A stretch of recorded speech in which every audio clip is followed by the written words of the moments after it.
আপনি যখন এই বইটা পড়ছেন ঠিক সেই সময় আপনার পাশ থেকে কিন্তু অল্প অল্প করে টাকা চুরি হয়ে যাচ্ছে। কারা করছে এই টাকা চুরি? আমি কিন্তু কোনো ছিচকে পকেট মারের কথা বলছি না, আমি বলছি লেখক প্যাট্রিক কারম্যাক এবং উইলিয়াম টি স্টিলের লেখা মানি মাস্টার্স বইটি।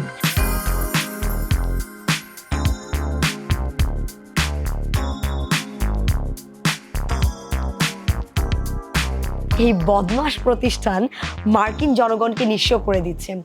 এত বড় কর্কশ একটা মন্তব্যের পিছনে আসলে কারণ কি, এর ব্যাখ্যাটা কি সেটা জানতে হলো। এবং আমার কাছে মনে হয়েছে বইটা আসলে যারা অর্থনীতি নিয়ে ভীষণ পছন্দ করেন পড়তে, কিংবা ফাইন্যান্সিয়াল ম্যানেজমেন্ট, তারা কিন্তু একবার হলেও বইটা পড়ে দেখতে পারেন যে আসলে টাকাগুলো কোথায় যাচ্ছে কিংবা কি করে এর নিয়ন্ত্রণ হচ্ছে।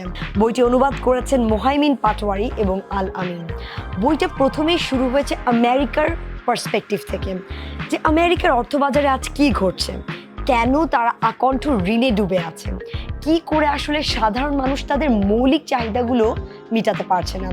যেই 4 আনাতে আস্ত একটা রুটি জুটে যেত এবং $2000 গুনলেই তারা একটা গাড়ি ক্রয় করতে পারতো, তবে আজকের বাজারে এত বড় ডিফারেন্স কেন?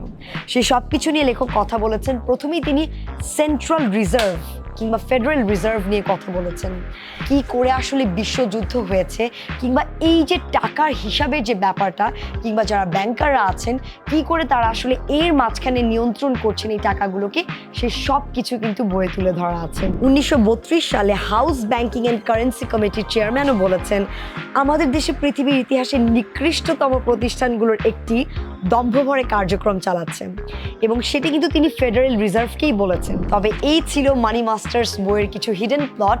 আপনারা যদি এই বইটি পড়ে আরও বেশি ভালোভাবে টোটাল ব্যাংকিং সিস্টেমটাকে বুঝতে চান, তবে কিন্তু আজই অর্ডার করে ফেলতে পারেন www.pbs.com.bd থেকে, কিংবা আপনারা সরাসরি শান্তিনগর ব্রাঞ্চে এসেও কিন্তু মানি মাস্টার্স বইটি সংগ্রহ করতে পারেন। এছাড়াও আপনারা এখন ফেসবুক এবং হোয়াটসঅ্যাপে নক করেও কিন্তু বইটি কালেক্ট করে ফেলতে পারেন।